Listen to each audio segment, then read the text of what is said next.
Hello दोस्तों, मैं अरुण कुमार अपने यूट्यूब चैनल AK एसोसिएट्स में आपका स्वागत करता हूं। आशा करता हूं कि आप सभी स्वस्थ होंगे और मज़े में होंगे।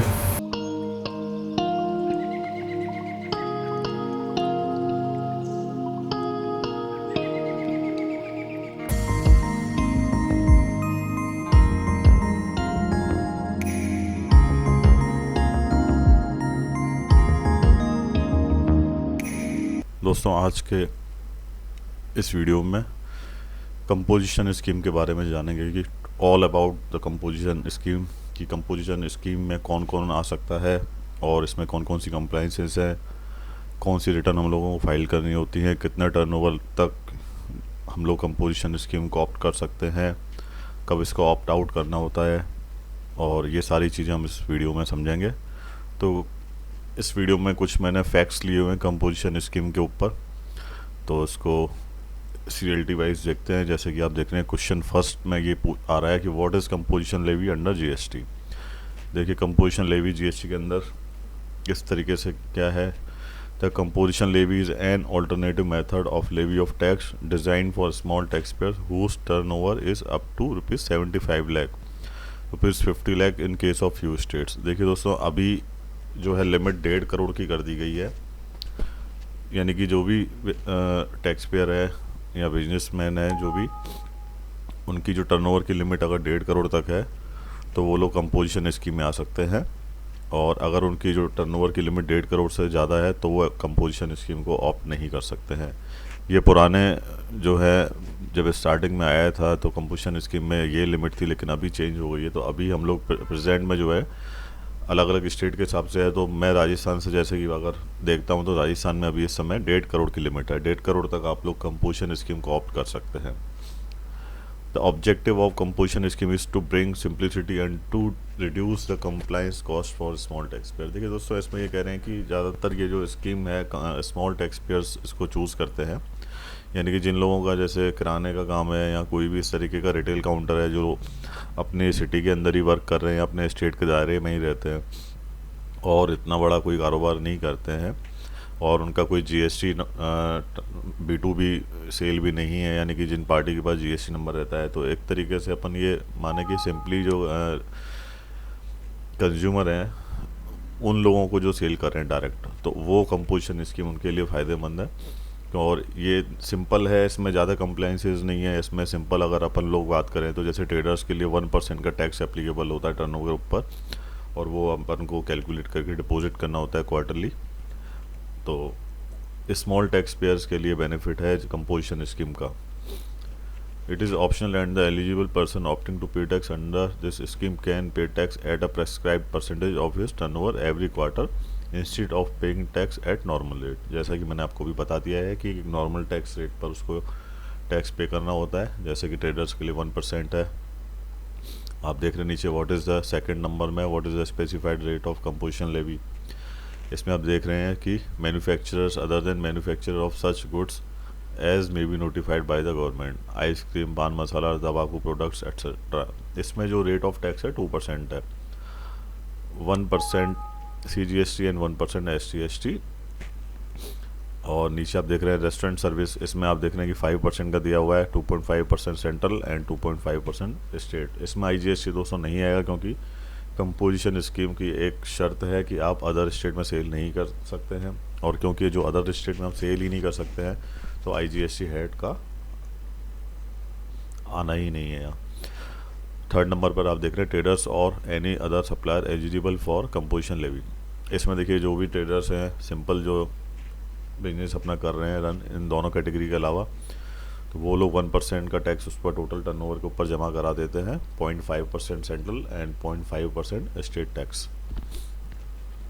क्वेश्चन थर्ड में आप देख रहे हैं, what is the eligibility category for the opting for composition levy, which are the special category states in which the turnover limit for composition is levy for central tax and state tax purpose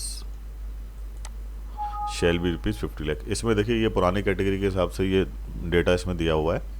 तो अपन अभी present में बात करें, 2024 चल रहा है, तो 2024 में ये लिमिट 1.5 करोड़ की है। अलग अलग स्टेट के हिसाब से आप चेक कर सकते हैं आपके स्टेट में कितनी है, बट अभी राजस्थान में जैसे कि मैंने आपको बताया कि 1.5 CR है, तो 1.5 करोड़ तक आप लोग कंपोजिशन स्कीम में आ सकते हैं। और अगर 1.5 करोड़ से ज़्यादा का टर्नओवर है तो कंपोजिशन स्कीम में नहीं आ सकते हैं। आप देख रहे हैं क्वेश्चन 4 में, who are the persons not eligible for composition scheme. ऐसे कौन लोग हैं जो कंपोजिशन स्कीम के लिए एलिजिबल नहीं है या कंपोजिशन स्कीम को ऑप्ट नहीं कर सकते हैं।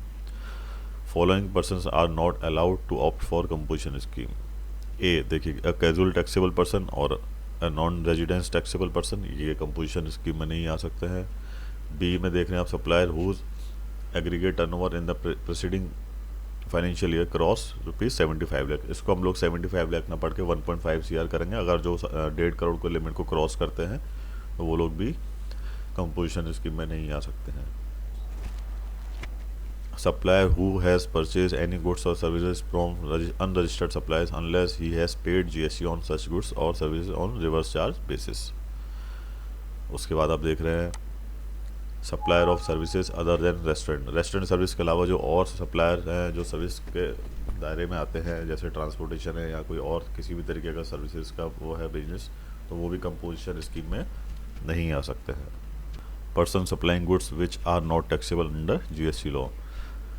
इसमें देखिए, जो गुड्स हैं जो टैक्सेबल नहीं है GST लॉ के अंतर्गत, वो भी कंपोजिशन स्कीम को सिलेक्ट नहीं कर सकते हैं। Person making any interested outward supplies of goods. सबसे बड़ी शर्त जो है कंपोजिशन स्कीम की रहती है कि आप अपने स्टेट के अलावा दूसरे स्टेट में माल नहीं बेच सकते हैं अगर आप कंपोजिशन स्कीम में, या यूँ कहें कि जो लोग अदर स्टेट में गुड्स की सप्लाई दे रहे हैं तो वो कंपोजिशन स्कीम में नहीं आ सकते हैं। Suppliers making any supply of goods through an electronic commerce operator who is required to collect tax at source under section 52। देखिए, जो TCS जिन कलेक्ट करते हैं ई कॉमर्स ऑपरेटर जो हैं, वो लोग भी कंपोजिशन स्कीम में नहीं आ सकते हैं as per section 52। And a manufacturer of following goods. ऐसे मैन्युफैक्चरर्स जो नीचे दिए हुए आइटम्स की मैन्युफैक्चरिंग करते हैं वो लोग भी कंपोजिशन स्कीम में नहीं आ सकते हैं।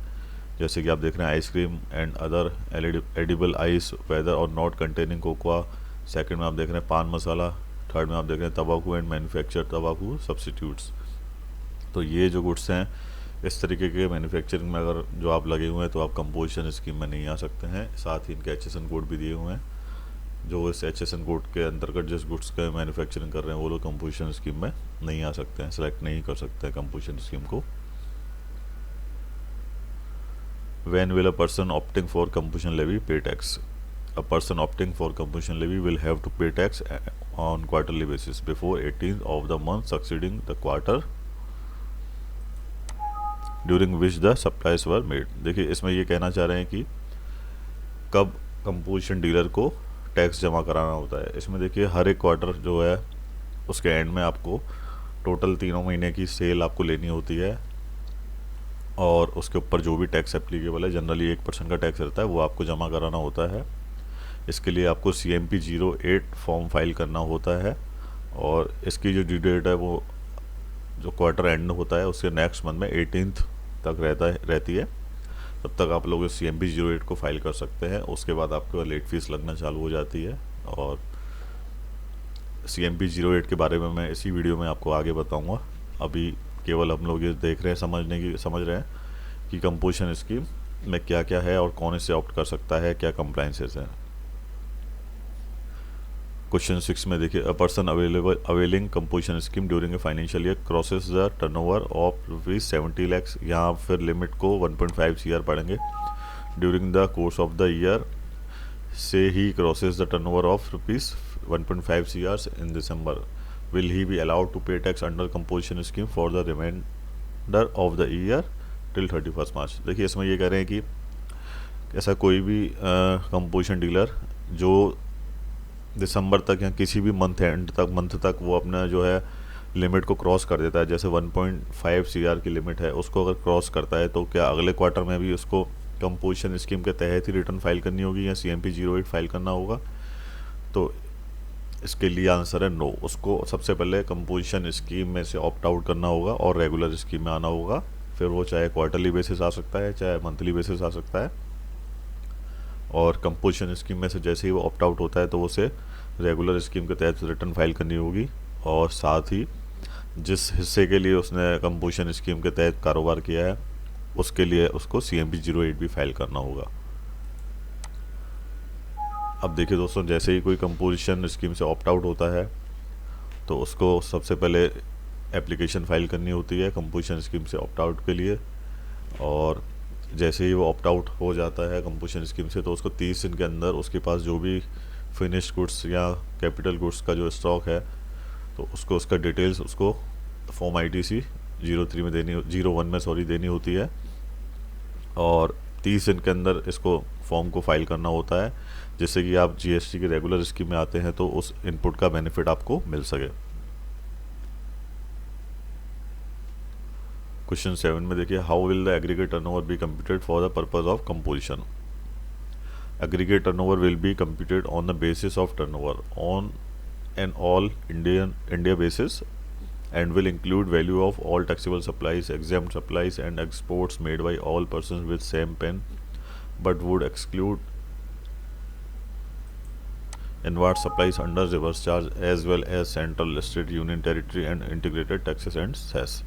देखिए इसमें ये कह रहे हैं कि टर्नओवर की कैलकुलेशन किस तरीके से करनी है कि हम लोग कंपोजिशन स्कीम में आ सकते हैं या नहीं आ सकते हैं। तो देखिए दोस्तों, किसी एक पैन कार्ड के बेस पर हम लोग ये जो है टर्नओवर को कंप्यूटेट करते हैं कि एक पैन के अंतर्गत जो टोटल टर्नओवर है उसका वो 1.5 करोड़ से नीचे ही होना चाहिए।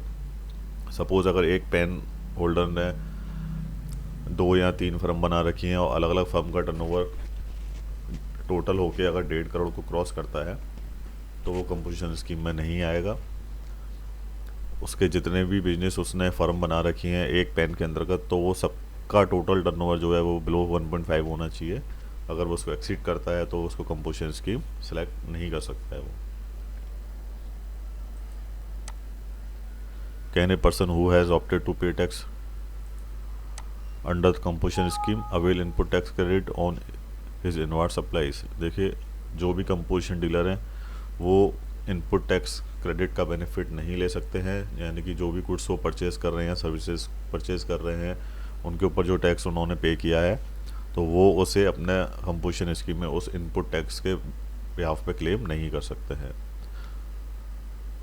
Can a registered person who purchases goods from a taxable person paying tax under the composition scheme avail credit of tax paid on purchases made from the composition dealer? No, as the composition dealer can not collect tax paid by him on outward supplies from his customer. The registered person making purchases from a taxable person paying tax under the composition scheme cannot avail credit. Question 10 में देखिए, can a person paying tax under the composition scheme issue A tax invoice under GST? Composition dealer देखिए दोस्तों tax invoice issue नहीं कर सकता है, उनको simple bill of supply issue करना होता है, क्योंकि कंपोजिशन डीलर जो है वो टैक्स सिंपली 1% उस पर जो है पे करता है और इसका कहीं मेंशन नहीं करता है, वो उसके टोटल में ही इंक्लूड होता है। तो इसके लिए वो बिल ऑफ सप्लाई जो है इशू करेगा, ना कि tax invoice. Are monthly returns required to be filed by the persons opting to pay tax under the composition scheme? मैंने आपको बताया कि इसमें CMP 08 फाइल करनी होती है, वो भी क्वार्टरली बेसिस होती है। और क्वार्टरली जैसे कि फर्स्ट क्वार्टर को अपन लेते हैं अप्रैल मई जून, तो तीनों महीने की टोटल सेल जो है आपको डिक्लेयर करनी होगी फॉर्म CMP 08 में, और उसके ऊपर जो भी आपका टैक्स एप्लीकेबल है जैसे कि जनरली 1% है तो वो आपको पे करना होगा, और कोई भी मंथली रिटर्न फाइल करने की ज़रूरत नहीं होती है इसमें। इसमें आप देख रहे हैं दोस्तों GSTR 4 जो है वो दिया हुआ है। स्टार्टिंग में जब GST आया था तो उस समय जो क्वार्टरली रिटर्न जाती थी वो GSTR 4 के नाम से जाती थी, लेकिन अभी जो है एनुअल रिटर्न जो है वो GSTR 4 हो गई है। कंपोजिशन डीलर को जो एनुअल रिटर्न फाइल करनी होती है, बाकी क्वार्टरली के लिए कंपोजिशन डीलर CMP 08 फाइल करते हैं हर 3 महीने के बाद, अगले 4th मंथ के 18 तारीख तक उनको फाइल करना होता है CMP 08। सिंपल फॉर्म है। क्वेश्चन 12 में आप देख रहे हैं, what are the basic information that need to be furnished in GSTR 4? इसको आप CMP 08 पढ़ेंगे कि यानी कि क्वार्टरली जो उसको फॉर्म फाइल करना होता है उसमें क्या डिटेल देनी होती है। It would contain details of the turnover in the state और union territory, inward supplies of goods और सर्विसेज और बोथ एंड टैक्स पेबल। इसमें आपको देखिए CMP 08 फॉर्म में क्या डेटा रिक्वायर्ड होता है। इसमें आपको जो सेल आपने की है, चाहे वो टैक्स फ्री है चाहे टैक्सेबल है, उसको टोटल को आपको देना होता है, और टैक्सेबल सेल के ऊपर जो भी टैक्स एप्लीकेबल है वो आपको उसमें दिखाना होता है। साथ ही अगर कोई RCM की एप्लीकेबिलिटी है तो वो उसमें दिखाना होता है, और टैक्स को पे करना होता है। इसमें क्योंकि हम लोग इनपुट टैक्स को क्लेम नहीं करते हैं तो सीधा का सीधा जो भी टैक्स हम लोग हमारा डिक्लेयर करते हैं हम लोग उसको सीधा का सीधा पे करना होता है, चाहे वो आप कैश के थ्रू जमा करा सकते हैं चालान या बैंक के थ्रू ऑनलाइन जो भी है। क्वेश्चन 13 में देख रहे हैं, person opting to pay tax under the composition scheme receives inputs services from an unregistered person, will the composition taxpayers have to pay GST under reverse charge? If yes, in what manner? Yes, मैंने अभी आपको बताया कि अगर कोई RCM का applicability है तो कंपोजिशन डीलर को उसको पे करना होता है और सेम उसको CMP 08 फॉर्म में उसको बताना होता है कि ये RCM का टैक्सेबल वैल्यू है, उसके ऊपर जो भी टैक्स एप्लीकेबल है वो उसको डिक्लेयर करना होता है। क्वेश्चन 14 में आप देख रहे हैं, what is the form in which an intimation for payment of tax under composition scheme needs to be made by the taxable person? ये मैं आपको ऑलरेडी बता चुका हूँ कि ये CMP 08 में आपको टैक्स का जो है डिक्लेरेशन करना होता है और उसको पे करना होता है। ये जो आप इसमें पढ़ रहे हैं दोस्तों, ये जो PDF है ये पुराने जो है जिस समय GST आया था 2017 में तो उस समय का ये डेटा है, लेकिन इसमें मोस्टली जो है रिक्वायरमेंट्स जो है कंपोजिशन की वो सेम है। इसमें जो चेंजेस हैं जैसे कि मैं आपको टर्नओवर की लिमिट चेंज है तो मैं आपको साथ के साथ बताता जा रहा हूँ, या जो फॉर्म चेंज किए हैं उनका नाम बदल दिया गया है तो वो भी मैं आपको बताता जा रहा हूँ। A person register under existing law and who has been granted registration on a provisional basis wants to opt for composition scheme, how and when can he do that? Such a person has to electronically file a duly signed verification intimation form GST scheme on the common portal prior to 22। ये दोस्तों starting का जिस समय GST आया था उस समय से संबंधित है, इसको आप अगर ना ध्यान दें तो ज़्यादा बेहतर है। तो क्वेश्चन 15 को छोड़ देते हैं, 16 पे आते हैं। What are the other compliances which a provisionally registered person opting to pay tax under the composition levy need to make? Such person is required to furnish the details of stock including the inward supplies of goods received from unregistered person held by him on the day preceding the date from which he opts to pay tax under the composition scheme, electronically inform GST CMP 03। तो दोस्तों इसमें देखिए ये पूछ रहे हैं what are the other compliances which a provisionally registered person opting to pay tax under the composition levy need to make. तो इसमें जो है आपको ये दिया गया है कि on the common portal either directly, 16 भी रिलेटेड नहीं है अभी प्रेजेंट में, इसको भी छोड़ देते हैं। क्वेश्चन 17 पे आते हैं, can a person making application for fresh registration under GST opt for composition levy at the time of making application for registration? Yes, नया रजिस्ट्रेशन लेते टाइम आपको ऑप्शन दिया जाता है कि आप उसी टाइम सेलेक्ट कर सकते हैं कि आप कंपोजिशन स्कीम में आना चाहते हैं या रेगुलर स्कीम में आना चाहते हैं। तो जब आप GST का नया नंबर लेते हैं, रजिस्ट्रेशन करते हैं, तो उसी टाइम आपको एक ऑप्शन सेलेक्ट करना होता है कि यहाँ कि हम लोग कंपोजिशन स्कीम के तहत आना चाहते हैं और उसकी शर्तों को हम लोग फुलफ़िल कर रहे हैं। क्वेश्चन 18 में आप देखिए, can the option to pay tax under composition levy be exercised at any time of the year? इसमें जो है आंसर नो रहेगा, क्योंकि इसमें आपको क्वार्टरली बेसिस पे जो है टैक्स पे करना होता है और CMP 08 जो फॉर्म मैंने आपको बताया उसमें आपको टोटल जो है सेल आपको बतानी होगी 3 महीने की टर्नओवर, और उसके ऊपर जो है एप्लीकेबल जो भी टैक्स रेट एप्लीकेबल है उसको टैक्स को जमा कराना होगा।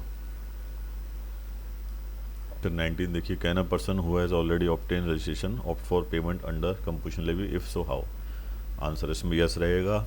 अगर आप ऑलरेडी GST नंबर आपके पास है और आप कंपोजिशन स्कीम में आते हैं तो आपको GST CMP 02 में इसको बताना होगा स्टार्टिंग में ही कि आप कंपोजिशन स्कीम के तहत आना चाहते हैं। बट ये इसके ऊपर मैंने एक वीडियो आपके बना के दी हुई है कि आपको फाइनेंशियल ईयर के स्टार्टिंग से पहले ही यानी कि मार्च मंथ में आपको ये डिक्लेयर फॉर्म फाइल करके डिक्लेयर करना होगा कि हम लोग कंपोजिशन स्कीम में आना चाहते हैं, और साथ ही उसमें आपको ITC के लिए एक फॉर्म फाइल करना होगा जिसमें आपको आपके जो स्टॉक है उसको इनपुट जो आप लोग ने लिया हुआ है उसको रिवर्स करना होता है। Question 20, what are the compliances from ITC reversal point of view that need to be made by a person opting for composition levy? The registered person opting to pay tax under composition scheme is required to pay an amount equal to the input tax credit in respect of inputs held in stock and inputs contained in semi-finished or finished goods held in stock on the day immediately preceding the date of exercise of option.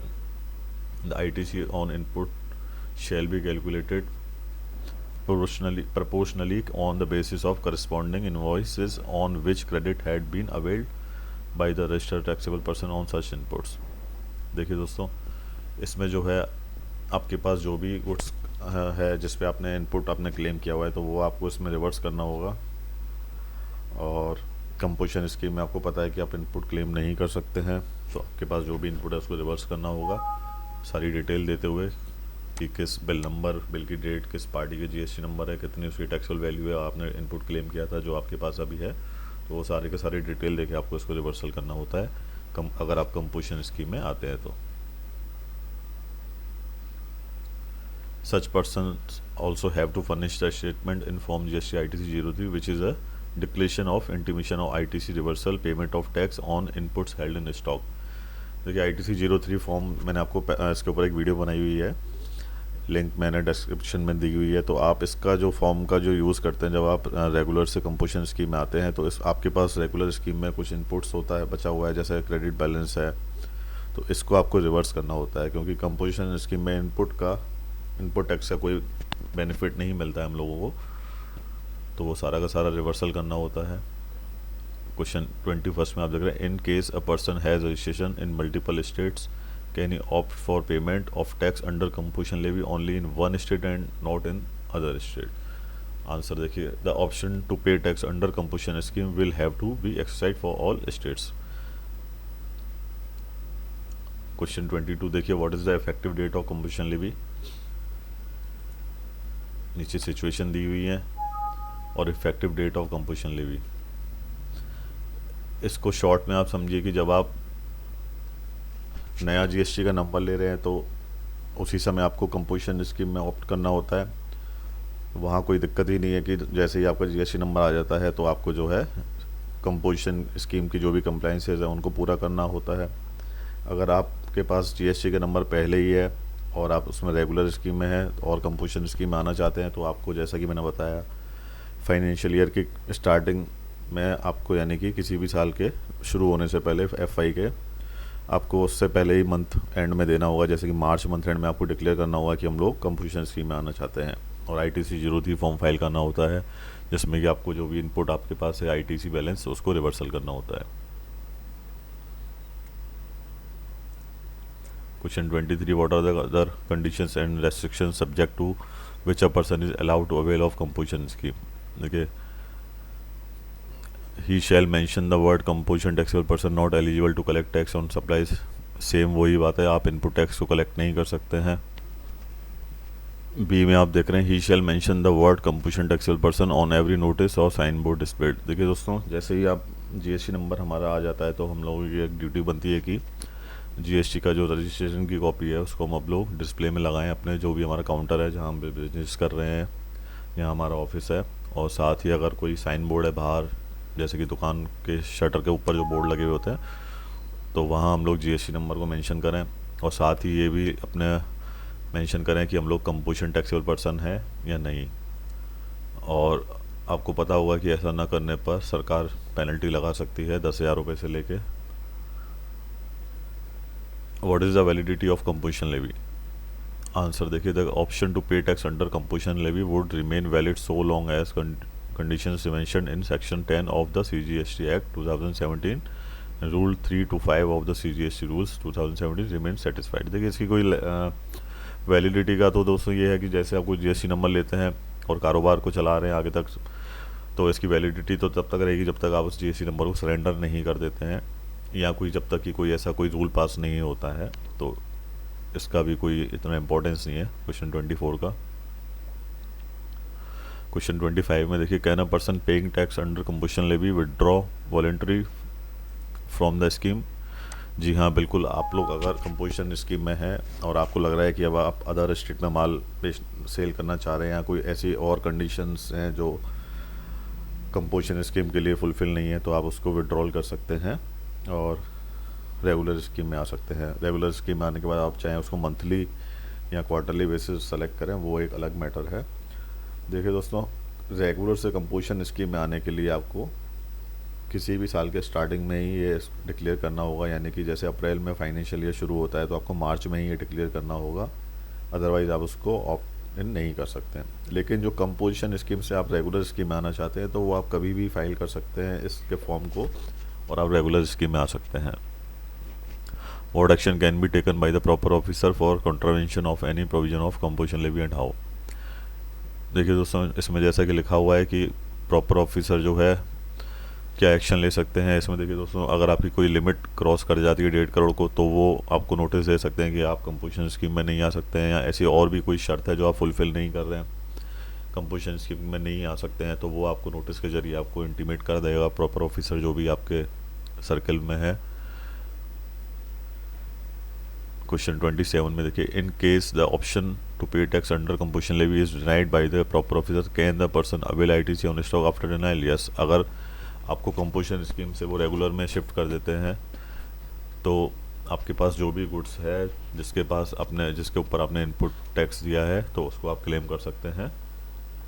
इसके लिए आपको 30 दिन के अंदर form ITC 01 file करना होता है, और जो भी गुड्स आपके पास है, कैपिटल गुड्स या स्टॉक जो है आपका, आप उसको डिक्लेयर करके इनपुट टैक्स को क्लेम कर सकते हैं। क्वेश्चन 28 में आप देखिए, will withdrawal intimation in any one place be applicable to all places of business. Yes, any intimation और application for withdrawal in respect of any place of business in any state और union territory shall be deemed to be an intimation in respect of all other places of business registered on the same permanent account number PAN. Question 30, इसमें 29 missing है दोस्तों, तो अपन 30 पर ही बात करते हैं। Can supplier of services opt for composition levy. मैंने आपको ऑलरेडी बता चुका हूँ कि सर्विसेज के तहत आने वाले व्यापारी कंपोजिशन स्कीम को ऑप्ट नहीं कर सकते हैं, केवल रेस्टोरेंट सर्विसेज इसमें आ सकती हैं। What are the penal consequence if a person opts for composition scheme in violation of the conditions. इसमें देखिए सेक्शन 73, 74 के तहत आपको ऑफिसर नोटिस भेज सकता है और जो भी पेनल्टी एप्लीकेबल है वो लगा सकते हैं। क्वेश्चन 32 में देखिए, can a person paying tax under composition scheme make supplies of goods to SEZ. No, supplies to SEZ from domestic tariff area will be treated as interstate supplies. SEZ को जो supply है वो interstate की तरह माना गया है उसको, तो जैसे कि कंपोजिशन स्कीम की शर्त है कि हम लोग इंटरस्टेट सप्लाई नहीं कर सकते हैं, तो जाहिर सी बात है सेज सप्लाईज भी हम लोग नहीं कर सकते हैं। अ person paying tax under composition scheme can not make interstate outward supply of goods. As for making supplies to an sage unit, a person needs to take registration as a regular taxpayer. The supplies to sage will be zero rated and the supplies will be entitled to make supplies without payment of tax, or if he pays tax he will be entitled to refund of tax। यानी कि interstate supply की तरह इसको treat किया गया है, तो आपको जाहिर सी बात है इंटरस्टेट सप्लाई के लिए रेगुलर स्कीम के तहत आना पड़ेगा, कंपोजिशन स्कीम को ऑप्ट आउट करना पड़ेगा। क्वेश्चन 33 में आप देखिए, a registered person has excess ITC of ₹10,000 in his last VAT। ये क्वेश्चन जो है VAT returns for the period immediately preceding the appointed day under GST। ये जब स्टार्टिंग में GST आया था 2017 में, तो VAT से जो लोग माइग्रेट हो रहे थे, तो ये उस समय का है मैटर। इसमें समझ लेते हैं कि जो अगर ITC बैलेंस उसमें है और आप उसको कैरी करना चाह रहे हैं, तो उस समय वो लोगों ने जो कंपोजिशन स्कीम आई थी उन लोगों को कैरी नहीं किया था, क्योंकि उसमें उनको कोई बेनिफिट भी नहीं मिलना था ITC का। जो लोग रेगुलर स्कीम में थे उन लोगों ने इनपुट टैक्स को ट्रांसफर के जरिए कैरी किया था, तो इसमें आंसर जो रहेगा इसमें नो रहेगा। आप इसमें ITC को कैरी नहीं कर सकते हैं, जस्ट फॉर नॉलेज बेसिस है। तो यहाँ आपने देखा जो फैक्ट्स हैं कंपोजिशन स्कीम के सारे के मैंने सारे आपको बताए, और इन शॉर्ट मैं आपको बताऊँ कि कंपोजिशन स्कीम में आप अदर स्टेट सप्लाई नहीं कर सकते हैं, इनपुट टैक्स का बेनिफिट नहीं ले सकते हैं, सेज सप्लाई नहीं कर सकते हैं, और बाकी ये जो है स्मॉल टैक्स पेयर्स के लिए, जो छोटे मोटे व्यापारी हैं उनके लिए स्कीम अच्छी है। वो लोग इसमें क्या है, कंप्लेंस इसमें कम है, तो सिंपल 1% का टैक्स जमा करा के, और साल में 4 जो है इनको CMP 08 फाइल करनी होती है फॉर्म, उसमें आपको टैक्स जमा कराना होता है हर क्वार्टर के एंड में, और ड्यू डेट जो रहती है हर क्वार्टर के नेक्स्ट मंथ में 18 तारीख रहती है।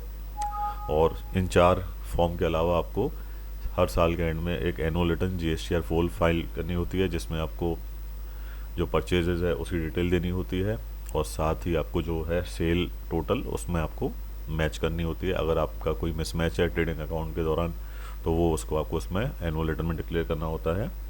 और कोई टैक्स एडिशनल बन रहा है तो उसको आपको DRC-03 के जरिए जमा करा देना होता है ब्याज के साथ। और अगर आपका कोई सेल कम है तो आप उसको कम करके दिखा सकते हैं। लेकिन आपका जो ट्रेडिंग में जो सेल है फाइनल हुआ है और आपके जो GSTR-4 है वो दोनों मैच होने चाहिए।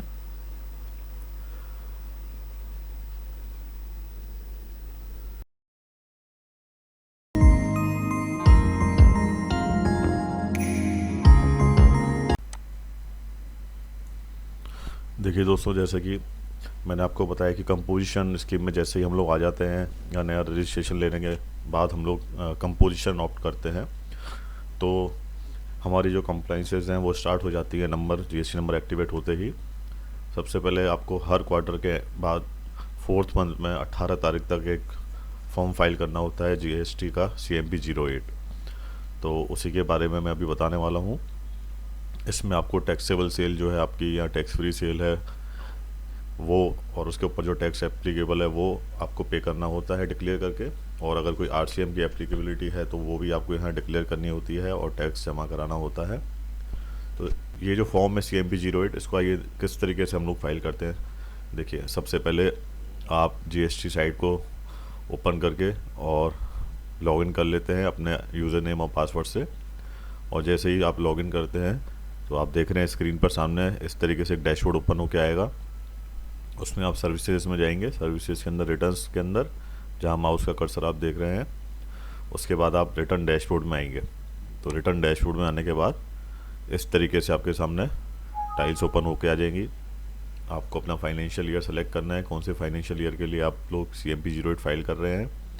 उसके बाद आपको क्वार्टर सेलेक्ट करना है, फर्स्ट क्वार्टर है अप्रैल से जून या सेकंड है जो भी है।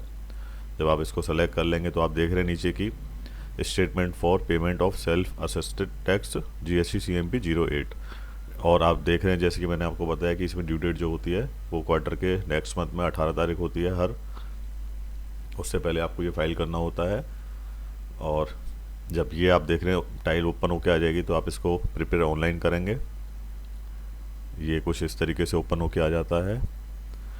अगर आपको इसमें कोई भी डेटा फीड नहीं करना है, यानी कि कोई भी आपके कोई सेल का ट्रांजैक्शन नहीं है किसी भी तरीके का, और आपको ये नील फाइल करना है, तो आप ये जो बॉक्स देख रहे हैं, ये माउस का कर्सर है जहाँ फाइल नील GST CMP-08, आप सिंपल इस बॉक्स पर टिक करेंगे और सेव करके प्रोसीड टू फाइल, ये देखिए इस तरीके से टिक करेंगे आप और इसको फाइल कर देंगे।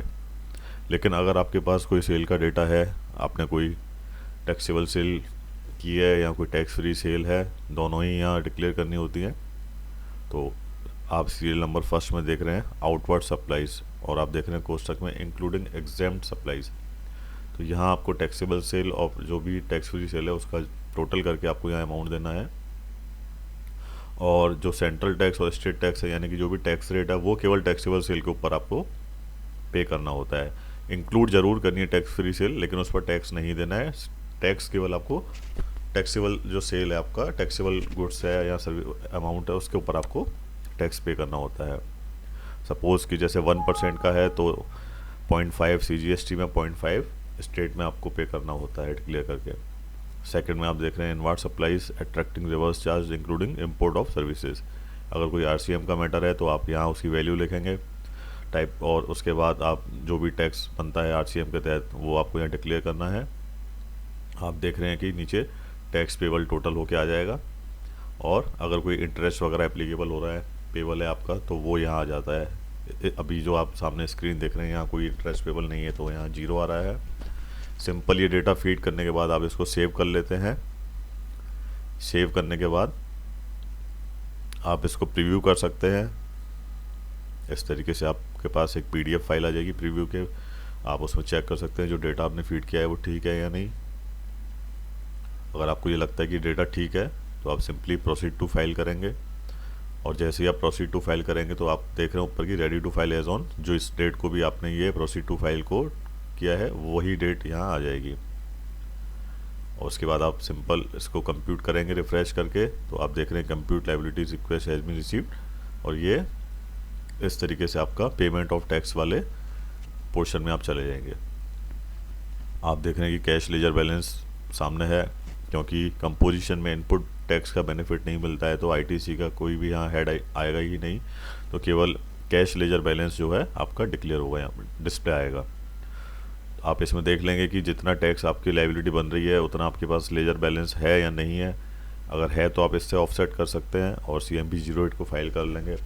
अगर आपको लगता है कि कैश लेजर बैलेंस में अमाउंट कम है तो आपको सबसे पहले चालान डिपॉजिट कराना होता है, और जैसे ही आप चालान डिपॉजिट करते हैं तो यहाँ डिस्प्ले में कैश लेजर बैलेंस में वो अमाउंट ऐड होके आ जाता है, और उसके आप सिंपल आप यहाँ से टिक करेंगे और आप चाहें तो प्रीव्यू चेक कर सकते हैं जैसा कि मैंने ऊपर बताया आपको।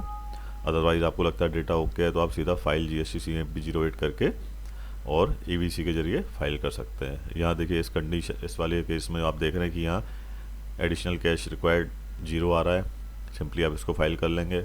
और अगर कहीं कैश लेजर में बैलेंस कम है तो यहाँ एडिशनल कैश रिक्वायर्ड आ जाएगा, जितना भी अमाउंट कम होगा आप यहाँ सिंपल क्रिएट चालान करेंगे और आप इसको चाहे तो RTGS के थ्रू, चाहे तो पेमेंट के जरिए, या अगर आपका 10,000 है उससे कम का अमाउंट है तो ओवर द काउंटर जमा करा सकते हैं। ये आप देख रहे हैं किस तरीके से चालान जनरेट किया हुआ है, ये मैंने आपको ऑलरेडी पहले की वीडियोस में बताया हुआ है किस तरीके से जनरेट किया जाता है। यहाँ आप ये सारा का सारा जैसे ही डिपॉजिट करते हैं तो आप यहाँ देख रहे हैं कि एडिशनल कैश रिक्वायर्ड 0 हो गया, यानी कि जो अमाउंट आपने डिपॉजिट कराया वो इसमें ऐड ऑन हो गया कैश लेजर बैलेंस में। उसके बाद आप चाहें तो प्रीव्यू दोबारा कर सकते हैं। दोस्तों देखिए इसमें GST में एक बार अगर आप किसी भी फॉर्म को फाइल कर देते हैं या रिटर्न को फाइल कर देते हैं तो उसके रिवाइज का ऑप्शन अभी तक सरकार ने नहीं दिया हुआ है, तो बेहतर है कि आप उसका प्रीव्यू ज़रूर चेक कर लें। अगर कोई डेटा करेक्शन रिक्वायर्ड है तो उसको आप सही कर लें, और अगर आपका डेटा सही है तो आप उसको आगे नेक्स्ट फाइल कर सकते हैं। अब आप देख रहे हैं कि आपने सारा डेटा चेक कर लिया और कैश लेजर में बैलेंस भी सफिशिएंट है, जिससे कि आपका जो टैक्स पेबल बन रहा है वो उससे ऑफसेट हो जाएगा।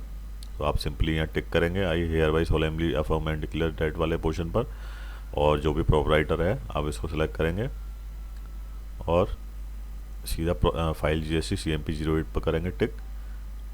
यहाँ आपको वार्निंग आएगा, आप इसको यस करेंगे। यस करने के बाद आप फाइल विद EVC या DSC जो भी आपके पास है, और उसके बाद आप OTP एंटर करके सीधा इसको वैलिडेट कर देंगे। जैसे ही आप इसको वैलिडेट करते हैं तो आपके पास ARN जनरेट होके आ जाता है और स्टेटस जो है फाइल आ जाता है। अब आप इसको चाहें तो यहाँ से डाउनलोड कर सकते हैं फाइल जो CMP 08 फॉर्म है, और आप इसको यहाँ चेक कर सकते हैं। अगर आप प्रीव्यू चेक करते हैं तो यहाँ ARN नहीं आता है, बाकी का सारा डेटा सेम रहता है, और जैसे ही आप इसको फाइल कर देते हैं तो ARN जनरेट होके आ जाता है और डेट ऑफ फाइलिंग भी उसमें मेंशन हो जाती है। तो दोस्तों इस तरीके से आप CMP 08 को फाइल कर लेते हैं कंपोजिशन स्कीम के तहत।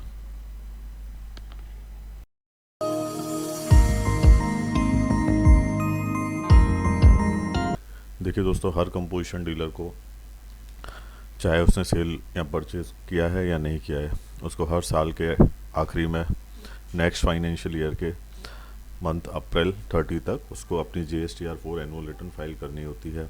अगर उसने कोई सेल या परचेज नहीं किया हुआ है तो उसको नील रिटर्न फाइल करनी पड़ती है, और अगर उसने कोई सेल या परचेज़ किया हुआ है तो वो डेटा फीड करके जो भी रिक्वायर्ड है और उसको अपनी GSTR4 एनुअल रिटर्न को फाइल करना होता है। तो देखिए दोस्तों, सबसे पहले GSTR4 एनुअल रिटर्न को फाइल करने के लिए हम लोग GST के पोर्टल पर लॉगिन कर लेते हैं। सबसे पहले GST की साइट gst.gov.in को हम लोग ओपन करते हैं ब्राउज़र में, और जैसा कि आप सामने देख रहे हैं होम पेज खुला हुआ है। इसमें आप लोग लॉगिन पर जाते हैं। लॉगिन पर जाते ही आपका जो भी यूज़र नेम है जिसकी GSTR4 आप फाइल कर रहे हैं, और देन उसका पासवर्ड, उसके बाद कैप्चा कोड डाल के आप उसको लॉगिन कर लेते हैं। जैसे ही ये लॉगिन हो जाता है तो आपके सामने डैशबोर्ड ओपन हो जाता है।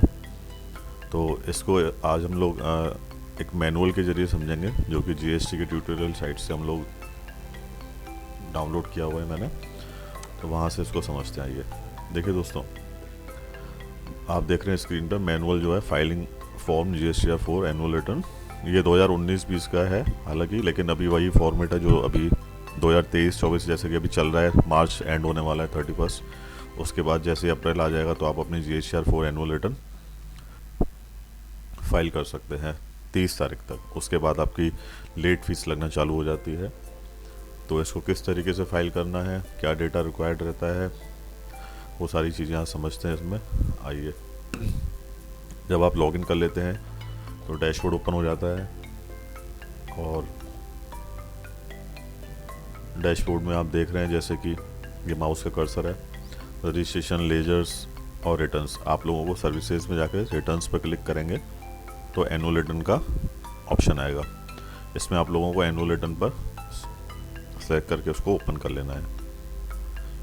जैसे ही आप लोग इसको ओपन करते हैं तो वो सेकंड आपसे स्टेप्स में फाइनेंशियल ईयर पूछता है। जो भी फाइनेंशियल ईयर आपको सेलेक्ट करना है वो आप सेलेक्ट कर सकते हैं। प्रेजेंट में 2023-24 चल रहा है तो आप उसे सेलेक्ट करेंगे। उसके बाद आप देख रहे हैं जैसे ही आप उसको सर्च करते हैं तो आपके सामने इस तरीके से एक टाइल ओपन होकर आती है। इसमें लिखा रहता है एनुअल रिटर्न GSTR 4। उसकी ड्यू डेट आप देख रहे हैं, इसमें ड्यू डेट एक अलग है जो पुराना है 2019-20 का, लेकिन प्रेजेंट में 2023-24 जो फाइनेंशियल ईयर चल रहा है उसके लिए ड्यू डेट 30 अप्रैल 2024 रहेगी। तो देखिए दोस्तों, GST में जैसे कि आप लोग जानते हैं ज़्यादातर सारी की सारी रिटर्न जो है दोनों तरीक़ों से फाइल कर सकते हैं। या तो आप उसको प्रिपेयर ऑनलाइन कर सकते हैं या इसको ऑफलाइन टूल के ज़रिए फाइल कर सकते हैं। ऑनलाइन में आप डेटा सीधे के सीधे सबमिट करते जाते हैं और फाइल कर देते हैं। ऑफलाइन टूल में क्या है कि उसका पैटर्न थोड़ा सा अलग होता है। उसमें आप लोगों को एक ऑफलाइन टूल में सबसे पहले डेटा फीड करते हैं, उसके बाद JSON फाइल जनरेट करके उसको अपलोड करते हैं। दोनों में जो डेटा रिक्वायर्ड रहता है वो सेम ही है, बाकी दोनों को फाइल करने का जो प्रोसेस है वो अलग अलग रहता है। अभी आज जो वीडियो है इसमें हम लोग ऑनलाइन किस तरीके से GSTR 4 को फाइल करना है वो समझेंगे। तो ये टैब जैसे ही आपके सामने ओपन होता है तो आपको प्रिपेयर ऑनलाइन पर क्लिक करना है। प्रिपेयर ऑनलाइन पर आप जैसे ही क्लिक कर लेंगे तो आपके सामने इस तरीके से डैशबोर्ड ओपन होके आ जाएगा। जैसा कि आप देख रहे हैं कि ये एक GST नंबर है। ये जस्ट फॉर एजुकेशनल पर्पज़ है दोस्तों, ये किसी भी पार्टी का GST नंबर है या कोई ऐसा लीगली नहीं है जो आप देख रहे हैं सामने। ये केवल एजुकेशन पर्पज़ से दिया हुआ है GST ने, तो केवल इसको हम समझने के लिए यूज़ कर रहे हैं। तो आप देख रहे हैं कि सबसे पहले आपसे वो पूछ रहा है aggregate turnover of previous financial year. तो इसमें आपके पिछले साल का जो भी GST में टर्नओवर आपने दिया है तो वो आपको इसमें फीड कर देना है। उसके बाद आपको सेव कर लेना है। जैसे ही आप इसको सेव करते हैं उसके बाद आप नीचे देख रहे हैं एक बॉक्स बना हुआ है, माउस का कर्सर है जहाँ फाइल नील GSTR 4। उसके बाद नीचे टेबल्स दी हुई हैं अलग अलग इसके अंदर कि इनवर्ट सप्लाईज कितनी है, सेल कितनी है। अब आप इसमें अगर ओपन करके देखेंगे तो टेबल्स ऑफ कंटेंट्स में जो आएगा पहले नंबर पे देखिए GSTR 4 डैशबोर्ड का आप देख रहे हैं 4A, टेबल 4A में invert supplies receive from a registered supplier other than supplies attracting reverse charge, यानी कि RCM के अलावा जो आपने परचेज़ किया है रजिस्टर्ड डीलर से जिनके पास की GST नंबर है उसकी डिटेल देनी होती है इसमें। 4B में आप देख रहे हैं कि invert supplies received from a registered dealer attracting reverse charge, यानी कि अगर RCM है और रजिस्टर्ड डीलर है सामने वाला तो वो जो गुड्स या सर्विस आपने परचेज़ की है उसकी डिटेल यहाँ देनी है। उसके बाद आप देख रहे हैं 4C में invert supplies receive from unregistered suppliers. तो देखिए दोस्तों, ऐसा है कि सभी लोगों के पास GST नंबर नहीं होता है। कुछ लोग बिना GST नंबर के भी बिजनेस रन करते हैं क्योंकि उनकी क्राइटेरिया में वो नहीं आते हैं GST के कि उनको GST नंबर लेना पड़े। तो कई बार जिसके पास GST नंबर है वो ऐसे लोगों से भी गुड्स या सर्विसेज लेते हैं जिनके पास GST नंबर नहीं है, तो उनकी डिटेल यहाँ 4C में हम लोगों को देनी है। टेबल 4D में आप देख रहे हैं कि वो इम्पोर्ट ऑफ सर्विसेज के बारे में पूछ रहा है, उसका डेटा यहाँ देना है आपको। टेबल 5 में देख रहे हैं आप summary of self assessment liability as per form GST CMP 08।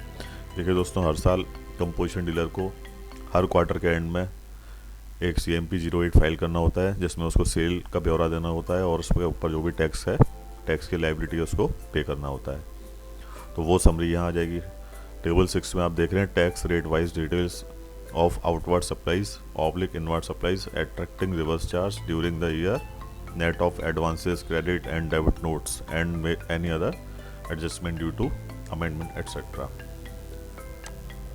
यहाँ आपको जो भी आपने सेल किया या परचेज़ किया उसका टैक्स रेट के हिसाब से उसका डिटेल देना है। नेक्स्ट आप देख रहे हैं 7 में TDS/TCS क्रेडिट रिसीव्ड। कोई भी TDS या TCS का क्लेम आपने किया है ड्यूरिंग द ईयर तो उसको आपको यहाँ देना है डिटेल को। 8th जो लास्ट आप टेबल देख रहे हैं पेमेंट ऑफ टैक्स, जो भी आपने पूरे साल में चारों क्वार्टर में CMP 08 को फाइल करते टाइम जो भी टैक्स आपने जमा कराया है उसकी डिटेल टेबल 8 में आती है। CMP 08 में आप लोग जब टैक्स सेल का ब्यौरा देते हैं, चाहे वो टैक्सेबल है या टैक्स फ्री है, तो वो कंबाइंड होकर जो भी आपकी टैक्स लायबिलिटी क्रिएट होती है वो आपको चालान के थ्रू कैश के जरिए जमा कराना पड़ता है या बैंक के थ्रू जमा करा सकते हैं। आजकल तो UPI का भी एक पैटर्न आ गया जिसमें UPI के जरिए आप जमा करा सकते हैं।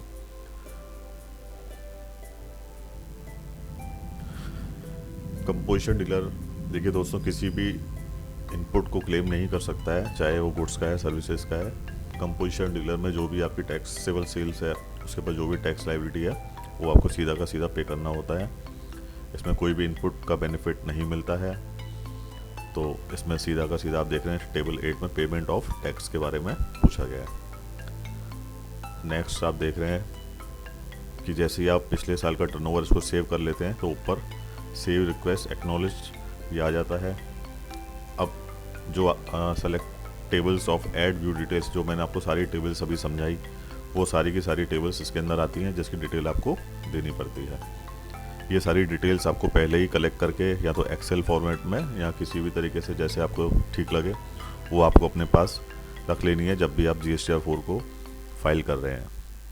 तो देखिए दोस्तों, अगर पूरे साल में कंपोजिशन डीलर ने कोई भी सेल नहीं की है, कोई भी टैक्स फ्री सेल है या टैक्सेबल सेल है या कोई RCM से जुड़ा हुआ मैटर है, कुछ भी नहीं है, ना कोई परचेज है, टोटली उसने पूरे साल कोई भी बिजनेस में कोई भी ट्रांजैक्शन किसी भी तरीके का सेल या परचेज का नहीं किया है, तो ऐसी कंडीशन में आप लोग GSTR 4 को नील फाइल कर सकते हैं। नील फाइल करने के लिए आप देखते हैं कि ये जो बॉक्स है जैसा कि मैंने ऊपर बताया था, इसमें आप सीधा टिक करेंगे फाइल नील GSTR 4। टिक करने के बाद आप देख रहे हैं प्रोसीड टू फाइल, इस पर आप क्लिक कर लेंगे। इसको क्लिक करते ही आपके सामने कंटिन्यू के बाद ये GSTR 4 का प्रीव्यू ओपन हो जाएगा। इसमें आप देख लेंगे कि आपका GST number, legal name, trade name if any जो भी है सारा का सारा, नीचे जो डिटेल है वो सारी जीरो में आ रही है क्योंकि आप नील रिटर्न फाइल कर रहे हैं। तो इसको एक बार प्रीव्यू का आप चेक करके कंटिन्यू कर देंगे। कंटिन्यू करने के बाद आप इसको सीधे फाइल कर सकते हैं। और जैसे ही आप इसको फाइल करते हैं तो आपका एक्नॉलेजमेंट नंबर आ जाता है, उसको आप नोट डाउन कर सकते हैं या ना भी करें तो GST के पोर्टल से आप कभी भी उसको ले सकते हैं। तो इस तरीके से तो आपकी GSTR 4 जो है नील रिटर्न फाइल हो जाती है अगर कोई भी आपके पास सेल परचेज नहीं है।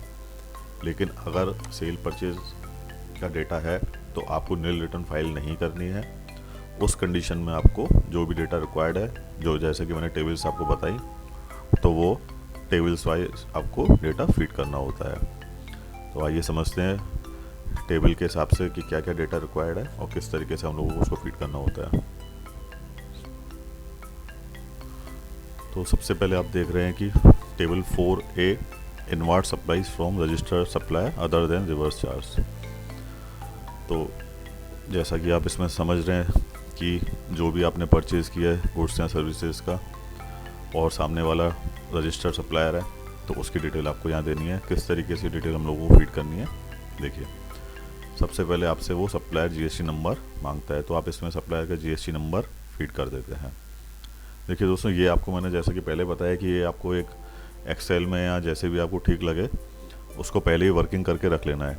यानी कि पूरे साल में आपने किसी एक GST नंबर से कितना गुड्स जो है परचेज़ किया है या सर्विसेज है उसको टैक्स रेट के हिसाब से आपको बना लेना है। कि फर्स्ट जैसे आप समझिए कि GST नंबर हो गया, उसका सेकंड में आपने टैक्स रेट हो गया, बिल नंबर हो गया, बिल की डेट हो गई, तो बिल वाइज एक एक पार्टी की GST नंबर, एक एक पार्टी का जो डिटेल है पूरे साल का वो ले लेना है। तो उसके बाद सारा का सारा डेटा कलेक्ट करके आपको हर एक GST नंबर से पूरे साल में टोटल जितनी भी आपने परचेजेस किया हुआ है गुड्स का या सर्विसेज का टैक्स रेट के हिसाब से वो डेटा आपको देना है।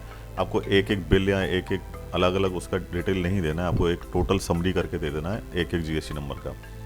तो आप देख रहे हैं कि जैसे कि सप्लायर जीएसटी नंबर में जीएसटी नंबर आप जैसे ही फिट करते हैं तो लीगल नेम ट्रेड नेम जो है उसका ऑटोमेटिकली सामने डिस्प्ले में आ जाता है। और जैसा कि जीएसटी नंबर का कोड 27 है तो आप प्लेस ऑफ सप्लाई देख रहे हैं कि महाराष्ट्र ऑटोमेटिक आ गया है। उसके बाद आप ऐड डिटेल्स, ये जो बॉक्स बना हुआ है इसको प्लस करेंगे, प्लस से इन द सेंस ऐड करेंगे। जैसे आप इसको ऐड करते हैं तो नीचे आप देख रहे हैं जो बॉक्स ओपन होके आए हैं इसमें आपसे सीरियल नंबर ऑटोमेटिक आ रहा है फर्स्ट। अब आपसे वो पूछ रहा है टैक्सेबल वैल्यू, यानी कि आपने कितना जो टैक्सेबल वैल्यू है जो परचेज़ किया हुआ है उसको आपको यहाँ फीड करना है। आगे जो टैक्स रेट है, जो भी आपकी टैक्स रेट में आपने परचेज़ किया हुआ है 5% है, 12 है, 18 है या 28 है, जो भी है। और आप देखेंगे कि सामने जो टैक्स कैलकुलेशन ऑटोमेटिक होके आ जा रही है। जैसे ही ये आप डेटा फीड करते हैं तो आप देख रहे हैं कि एक एक्शन का बटन सामने आ रहा है। अगर आपके पास 5% के अलावा इस जीएसटी नंबर से पार्टी से आपने और भी माल जो है गुड्स जो है परचेज़ किया हुआ है लेकिन उसकी टैक्स रेट अलग है 5 के अलावा, तो आप एक्शन में जाके जो ये देख रहे हैं उसको ऐड करेंगे तो एक और टैब नीचे ओपन होकर आ जाएगी। उसमें फिर उस परसेंट के हिसाब से आपकी जो टैक्सेबल वैल्यू है वो डालेंगे, टैक्स रेट जो भी है वो आ जाएगा। उसके बाद टैक्स ऑटोमेटिक जैसे सेंट्रल है, स्टेट है, दोनों आ रहा है। ये सारा आप डिटेल फीड करके उसको सेव कर लेंगे। सेव करने के बाद आप देखेंगे कि प्रोसेड रिकॉर्ड्स, जो कि रिकॉर्ड आपने प्रोसेस किया है फर्स्ट, यानी कि एक ही जीएसटी नंबर का डेटा आपने फीड किया है तो वो आपका सेव होके सामने आ गया है। अगर इसमें कोई आपको करेक्शन करना है तो आपके पास एक्शन में दोनों बटन दिए हुए हैं, चाहे तो आप इसको एडिट भी कर सकते हैं अगर कोई अमाउंट गलत डल गई है, और अगर आपको लगता है कि नहीं ये टोटली गलत है तो आप इसको डिलीट भी कर सकते हैं। आप देख रहे हैं कि जैसे ही आपने किसी एक जीएसटी नंबर को सारा डेटा उसका ऐड किया, उसके बाद आप सेकंड नंबर पर जो जीएसटी नंबर है जिससे आपने परचेज़ किया हुआ है उसकी डिटेल दे सकते हैं सेम इसी तरीके से। उसके बाद थर्ड नंबर पे आप जो है जिससे आपने परचेज़ किया हुआ है उसकी डिटेल दे सकते हैं। इसी तरीके से फोर्थ, फिफ्थ, सिक्स जितने भी आपने टोटल पूरे साल में जितने डीलर से आपने गुड्स को परचेज़ या सर्विसेज को परचेज़ किया हुआ है उसको दे सकते हैं। उसके बाद आप देख रहे हैं टेबल 4P, इसमें आपसे पूछ रहे हैं inward supplies from registered dealer reverse charge. इसमें देख रहे हैं आप 200 सप्लायर जीएसटी नंबर। जैसे ही आप इसमें जीएसटी नंबर डालेंगे तो ट्रेड और लीगल नेम जो है ऑटोमेटिकली आ जाता है। इसमें एक्चुअल में जो सप्लाईज आपने ली है रजिस्टर्ड डीलर से, अगर वो आरसीएम को अट्रैक्ट करती है यानी रिवर्स चार्ज उस पर एप्लीकेबल हो रहा है तो वो डिटेल आपको यहाँ डालनी है। जैसे कि ट्रांसपोर्टेशन वगैरह से हम लोग सर्विसेज लेते हैं या किसी और गुड्स जो है उसके ऊपर आपको आरसीएम एप्लीकेबल हो रहा है तो उसकी डिटेल आप लोगों को यहाँ देनी होती है।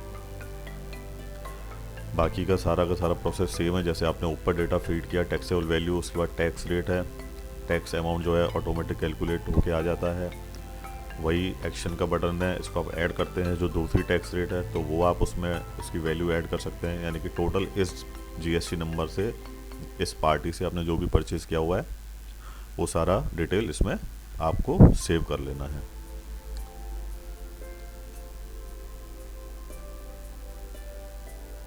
उसके बाद आप देख रहे हैं कि सेकंड अगर कोई जीएसटी नंबर है, कोई डीलर है तो उसको आप ऐड कर लेंगे। ऐसे ही कोई तीसरा है या चौथा है, जितने भी टोटल आपके पास डीलर हैं जिनसे आपने परचेज़ किया है और आरसीएम एप्लीकेबल होता है तो वो सारी डिटेल आपको यहाँ सेव कर लेनी है।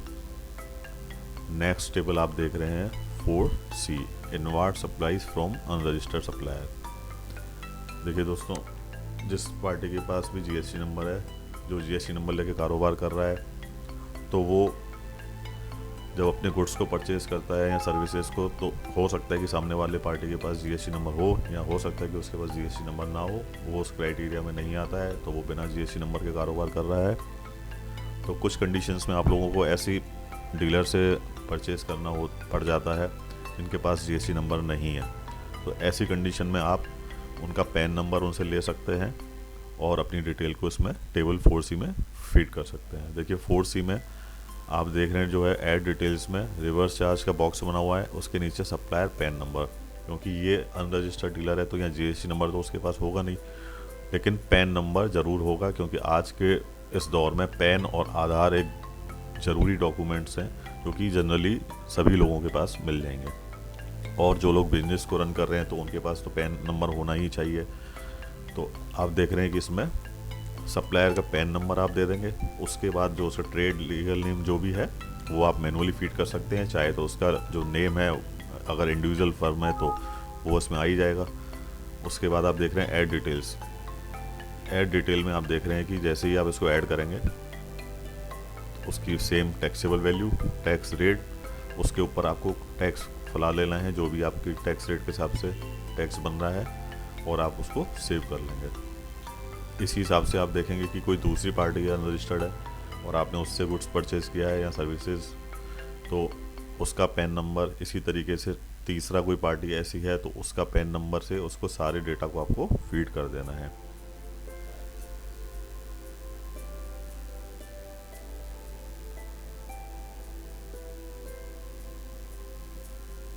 आप देख रहे हैं कि नीचे जैसे कि यहाँ 4 पार्टी हैं जो कि अनरजिस्टर्ड हैं और इनसे गुड्स या सर्विसेज हम लोगों ने परचेज़ किए हैं। तो आप उसमें डिटेल देख रहे हैं कि कहीं रिवर्स चार्ज एप्लीकेबल है, किसी कंडीशन में नहीं है, तो आपको उसी हिसाब से उस बॉक्स को, ये रिवर्स चार्ज वाले को टिक करना है, अदरवाइज ब्लैंक छोड़ना है। और टैक्सेबल वैल्यू, उसके बाद जो भी टैक्स रेट है, और टैक्स रेट के हिसाब से जो भी टैक्स कैलकुलेट होके आता है वो टैक्स अमाउंट आप इसमें फीड कर लेंगे।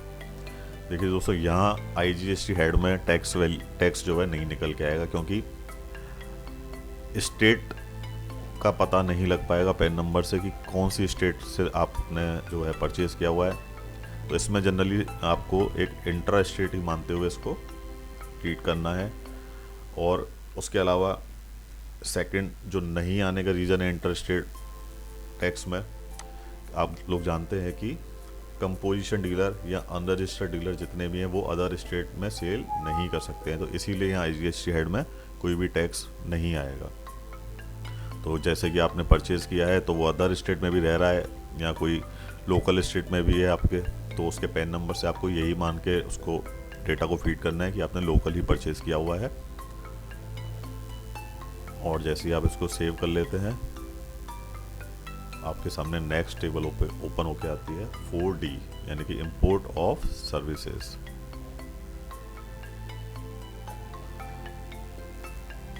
इंपोर्ट ऑफ सर्विसेज में देखिए दोस्तों, अगर आपने कोई भी सर्विस इंपोर्ट की है किसी दूसरे कंट्री से तो उसकी डिटेल आपको यहाँ देनी है। जनरली इस टेबल को आप ब्लैंक भी छोड़ सकते हैं क्योंकि ये मैंडेटरी में नहीं है, लेकिन अगर आप इसकी डिटेल देना चाहें तो दे सकते हैं।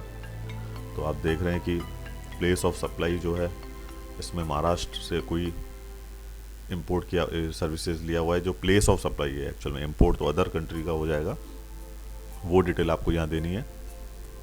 और सेम जैसे ही आप इसको ऐड करते हैं डिटेल जो है रिक्वायर्ड वो सेम सभी में एक जैसी है। टैक्सेबल वैल्यू, उसके बाद टैक्स रेट, उसके बाद अमाउंट ऑफ टैक्स। इसमें IGST ऐड में आप देख रहे हैं टैक्स आ रहा है, और सेम इसमें एक्शन का बटन है, इसमें आप चाहें तो उसको और फर्दर जो भी टैक्स रेट के हिसाब से टैक्सेबल वैल्यूज़ हैं वो ऐड कर सकते हैं, अदरवाइज आप इसको सेव कर सकते हैं। आप देखते हैं कि ये आप जैसे जैसे इसको सेव करते हैं तो ये डेटा रिकॉर्ड्स आपके प्रोसेस रिकॉर्ड्स में वैलिडेटेड सक्सेसफुली और सेव हो जाते हैं। इसमें क्योंकि एक ही पार्टी आपके पास हो सकता है कि सेकंड 2 पार्टी हो, 3 पार्टी हो, 4 पार्टी हो, जैसे कि आपने ऊपर देखा था, तो वो सारा का सारा डेटा आप इसमें सेव कर लेते हैं।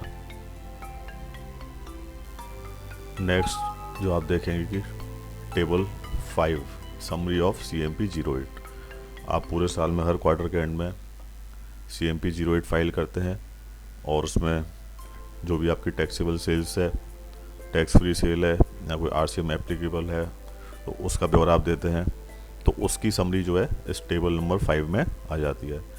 ये ऑटोमेटिक ही आती है। देखिए आप फर्स्ट में देख रहे हैं आउटवर्ड सप्लाईज, ये जो फॉर्मेट है वो पूरा का पूरा CMP 08 का ही है। आपने जो भी टैक्स फ्री या टैक्सेबल सेल की है उसका टोटल आप यहाँ देख रहे हैं आ रहा है, और उसमें आपने जो भी टैक्स चुकाया है 1% है या जिस कैटेगरी में भी आता है वो टैक्स कैलकुलेट होकर आ रहा है। सेकंड में inward supplies attracting reverse charge including import of services, उसकी डिटेल आप देख रहे हैं कि यहाँ आ रही है सारी की सारी। ये आपने उस समय जो भी चारों क्वार्टर्स में आपने डेटा फीड किया होगा वो ऑटोमेटिकली उसकी समरी यहाँ आ जाएगी। आपने जो भी टैक्स पेड किया हुआ है, देखिए दोस्तों आपने पूरे साल में जो भी टैक्स पेड किया है और अभी अगर कोई डिफरेंस है तो आप अभी जो फाइनल एनुअल रिटर्न फाइल कर रहे हैं तो उसके हिसाब से डेटा फीड करेंगे जो भी आपका ट्रेडिंग अकाउंट कंप्लीट हुआ है फाइनेंशियल ईयर के एंड में। और अगर कोई टैक्स लाइबिलिटी बनती है या कोई टैक्स पेड होने से रह गया है तो उसको आपको यहाँ पे कर देना है DRC 03 के हिसाब से। DRC 03 में पेमेंट किस तरीके से करना होता है और किस तरीके से जनरेट होती है वो उस पर भी फिर वीडियो एक बना के मैं डाल दूँगा। अभी आप लोग ये समझिए कि ये सारा का सारा डेटा आप लोग सेल्स का जो है आप अपनी बुक से मैच करेंगे। अगर इसमें कोई करेक्शन रिक्वायर्ड है तो उसमें आप चेंज करेंगे। अभी ये क्योंकि ऑटोमेटिक पॉपुलेट होकर आ रहा है और इसमें आप एडिटिंग नहीं कर सकते हैं। लेकिन अब आप देखेंगे table number 6 tax rate wise outward oblique inward supplies.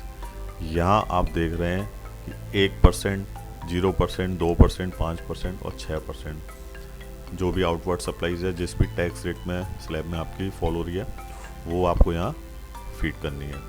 अगर आप देख रहे हैं कि आपकी जो सेल्स का जो डेटा आपने दिया है पूरे साल में उसमें कोई करेक्शन रिक्वायर्ड है तो आप जो अभी जो सही वाला डेटा है वो उसमें फीड करेंगे और यहाँ जो टैक्स लायबिलिटी क्रिएट हो गई वो और जो आपने ऑलरेडी पहले पे किया हुआ है चारों क्वार्टर्स में CMP 08 के जरिए उसका जो डिफरेंस निकल के आता है तो आप उसको DRC 03 से जमा करा देंगे और उसके ऊपर अगर कोई पेंडिंग है तो उसके ऊपर 18% के हिसाब से ब्याज कैलकुलेट करके जमा करा देंगे जिससे कि आपको डिपार्टमेंट फर्दर कभी इन फ्यूचर कोई नोटिस ना भेजे। अगर भेजता भी है तो आप उसका एक जवाब दे सकते हैं कि हमने ये जो इंटरेस्ट और जो पेंडिंग जो टैक्स है जमा करा दिया है। तो यहाँ आप देख रहे हैं कि टेबल 6 में टैक्स रेट वाइज डिटेल्स आपसे मांग रहे हैं आउटवर्ड सप्लाईज की ऑब्लिक इनवर्ड सप्लाईज, वो आपको यहाँ फीड कर देनी है और ये सारा का सारा डेटा इसमें फीड करके सेव कर लेंगे। टेबल नंबर 7 में आप देख रहे हैं कि TDS oblique TCS credit received. अगर पूरे साल में आपका कहीं कोई TDS या TCS डिडक्ट हुआ है GST के अंदर तो आप इसको यहाँ कोई शो कर देंगे जो आपने पूरे साल में क्लेम किया हुआ है। तो इसमें आप देख रहे हैं कि GSTN of deductor oblique e-commerce operators, तो जो भी TDS का अमाउंट या TCS का अमाउंट है उसकी डिटेल आपको यहाँ देनी है कि जिस भी GST नंबर से आपका TDS या TCS डिडक्ट हुआ है उसका नंबर यहाँ देना है। उसके बाद ग्रॉस वैल्यू जिसके ऊपर की TDS या TCS आपका डिडक्ट हुआ है वो, उसके बाद आप जितना TCS या TDS आपको डिडक्ट हुआ है उस टैक्स की वैल्यू आपको देनी है। अब आप देखते हैं कि लगभग सारी की सारी टेबल्स का डेटा आपने फीड कर लिया है। एक बार आप उसको प्रीव्यू करेंगे। प्रीव्यू में आप अपने जो भी आपने डेटा फीड किया है उसको एक बार वेरीफाई कर लेंगे। अगर उसमें कोई करेक्शन रिक्वायर्ड है तो आप उसको एडिटिंग कर सकते हैं या कोई डेटा गलत फीड हो गया है आप उसको डिलीट भी कर सकते हैं। प्रीव्यू में आप लोग देखेंगे कि जो आपने डेटा फीड किया है वो किस तरीके से आपके सामने आता है। आप ये देख रहे हैं form GSTR 4 return of financial year of registered person who has opted for composition levy, और उसके नीचे आप देख रहे हैं फाइनेंशियल ईयर जो भी जिसके लिए आप GSTR 4 फाइल कर रहे हैं। और आपको जो यहाँ चेक करना है प्रीव्यू में aggregate turnover in the proceeding financial year, तो यहाँ आपको ये चेक कर लेना है ये सही है या नहीं। उसके बाद आप लोग देखेंगे inward supplies received from a registered supply other than supplies attracting reverse charge. जो भी 4A टेबल में आपने डेटा फीड किया है वो यहाँ आ जाएगा। यहाँ नील होगा तो यहाँ 0 आ रहा है सभी जगह। और 4B में आप देख रहे हैं inward supplies received from a registered supply supplies attracting reverse charge, तो वो डेटा आपको यहाँ चेक कर लेना है, वेरीफाई करना है। उसका टेबल 4C आप देख रहे हैं अनरजिस्टर्ड डीलर से जो परचेज है आपकी उसको यहाँ देख लेना है, अमाउंट को वेरीफाई कर लेना है। नंबर ऑफ रिकॉर्ड्स से मतलब है कि आपने कितनी पार्टी से पूरे साल में टोटल जो भी परचेज किया हुआ है, यानी कि जितने पैन नंबर आपने फीड किए हैं वो आपको चेक करना है। ये ध्यान रखना दोस्तों, हर एक पार्टी का पूरे साल को आपको समरी ही देनी है, अलग अलग उसकी डिटेल नहीं देनी है। एक जीएसटी नंबर या एक पैन नंबर से पूरे साल में जितने भी आपने गुड्स या सर्विसेज को परचेज़ किया है वो सारी की सारी आपको टोटल करके उसकी डिटेल देनी है। टैक्स रेट के हिसाब से, अगर 5% का है तो उसके हिसाब से अलग से आपको देना है, 12 का है तो अलग से, 18 का है तो अलग से, और 28 से अलग से, या जो भी टैक्स रेट आपकी फॉलो होती है उसके हिसाब से। इंपोर्ट ऑफ सर्विसेज को आपको चेक करना है प्रीव्यू में। इंपॉर्टेंट सबसे summary of self assess liability as per forms GST CMP 08। आपको देखना है कि यहाँ पूरे साल में आपने जो भी चारों क्वार्टर्स में सेल डिक्लेयर की हुई है या टैक्स पेड किया है वो आपको यहाँ चेक कर लेना है। और अगर आपके बुक्स के हिसाब से वो ठीक है तो आपका ये पूरा का पूरा टेबल नंबर 5 जो है वो ओके है, करेक्ट है। और अगर आपको लगता है कि एक्सेस टैक्स पेड हुआ है तो उसको तो हम यहाँ नहीं करना है कुछ भी।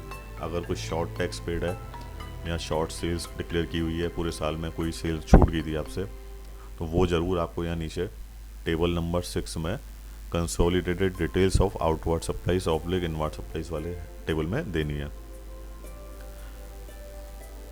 इसमें आप देख रहे हैं आउटवर्ड इनवर्ड सप्लाईज आपकी टोटल ऑटोमेटिक ही उठ के आ जाएगी ऊपर जो आपने डेटा फीड किया हुआ है। आउटवर्ड जो है आपने फीड किया है, जैसे आप देख रहे हैं इधर 3000 रुपये, उसके नीचे 3100 रुपये का है। इसके बाद आप देख रहे हैं कि टोटल 6100 है। तो यहाँ आप लोग देखेंगे कि अगर कोई करेक्शन करना है तो आप लोग उसको कर सकते हैं। और यहाँ जैसे आ रहा है आपका 3510 रुपये, उसके ऊपर जो टैक्स पेड है वो ये सामने आपके 57 रुपये 60 पैसे दिया हुआ है। तो अब आप देखेंगे दोस्तों नीचे जो रिकॉन्सिलेशन होके आ रहा है कि outward supplies as per table 6 में जो अमाउंट ऑफ टैक्स आ रहा है 57 रुपये 60 पैसे का है। As per table 5 declared in form CMP 08 of the financial year ये 300 रुपये आ रहा है। तो आप देखेंगे इसमें डिफरेंस 242 रुपये 40 पैसे का है। और ये आप देख रहे हैं कि रिमार्क्स में from the reconciliation of value of table 5 and 6 it seems that you have not declared the outward supplies in table 6 or declared less than by 10% or ₹1000। तो आप देख रहे हैं कि इसमें उसने हाईलाइट कर दिया है और जो भी करेक्ट डेटा है आपको उसको फीड करके जो भी डिफरेंस है टैक्स का उसको पे कर देना है।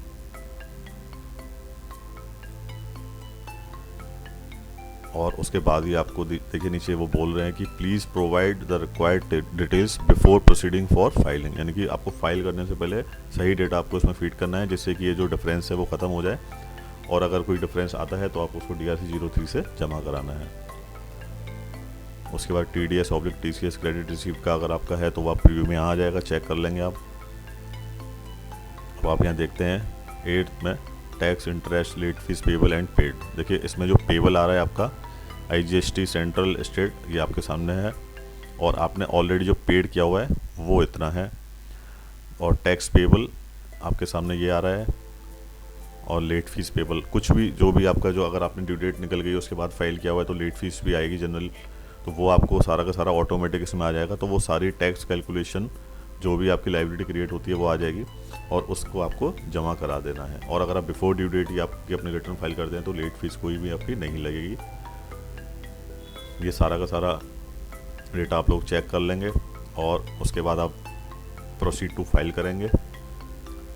आप रिफ़्रेश करने के बाद एक वार्निंग आएगी आपके सामने जो अभी रिमार्क्स में आया ऊपर आ गया था जो हाईलाइट होकर रेड में कि 10% से लेस देन में जो आपने डिक्लेयर किया हुआ है या 1000 का जो है वो आपको चेक कर लेना है। और अगर आप उसको ओके मान रहे हैं ठीक है तो आप उसको प्रोसीड कर सकते हैं। प्रोसीड करने के बाद आप इसको कंटिन्यू करेंगे। कंटिन्यू करने के बाद आपका जो कैश लेजर बैलेंस है जो भी आपके लेजर बैलेंसेज है वो आपके सामने आएंगे और अगर कोई लायबिलिटी क्रिएट होती है तो वो यहाँ से आपको पे कर देनी है।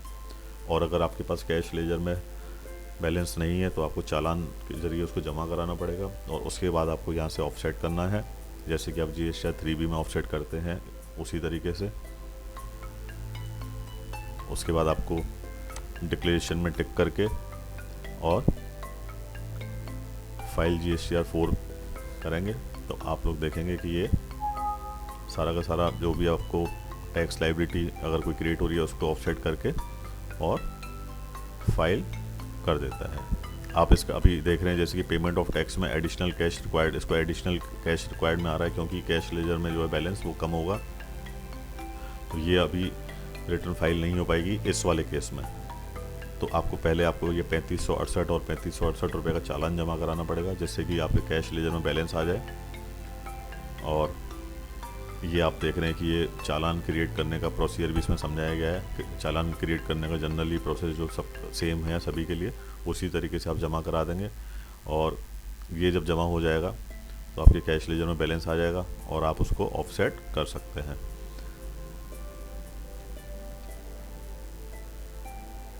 जैसे ही आप सारा का सारा ये ऑफसेट कर लेंगे डेटा, तो आप यहाँ जैसे ही फाइल करने जाएंगे तो आपके पास दोनों ऑप्शन आएंगे। जैसे कि आप जानते हैं DSC और EBC से, तो आपके पास जो भी अवेलेबल है, या तो DSC अवेलेबल है तो आप DSC से फाइल कर सकते हैं, और DSC नहीं है तो आप EBC के जरिए उसको फाइल कर सकते हैं।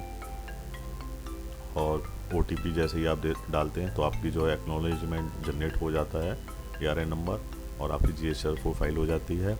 देखिए दोस्तों, GSTR फुल फाइल करने से पहले आपको सारा का सारा जो भी डेटा रिक्वायर्ड है उसको आपको कलेक्ट करके रखना है, और साथ में ही आपकी अगर कोई कंप्यूटराइज अकाउंटिंग है तो आपको वो एक्सेल में या वर्ड में जिस भी उसमें आप जनरेट करते हैं उसको आपको लेके चलना है साथ में, तभी आप इसको GSTR 4 को फाइल कर पाएंगे। और फाइल करने से पहले जैसा कि आपने देखा कि हाईलाइटेड जो आ रहा था, जो भी कोई टैक्स पेंडिंग है वो सारा आपको चेक कर लेना है। सारा जब आप चेक कर लें कि कोई भी टैक्स लायबिलिटीज पेंडिंग नहीं है, रिमेनिंग नहीं है कोई भी, या कोई इंटरेस्ट रह नहीं है, और उसके बाद सारा चेक करने के बाद आप इसको फाइल कर देते हैं। फाइल करने के बाद आप देख रहे हैं कि ये जो प्रीव्यू था उसमें दोनों ये ब्लैंक थे। अब इसमें ARN और डेट ऑफ ARN, यानी जिस डेट को आपने सारा डेटा इसमें जो आपने फीड किया हुआ है फाइनली वो इसमें आ जाएगा, और इस तरीके से आप GSTR 4 को फाइल कर लेते हैं। थैंक यू दोस्तों।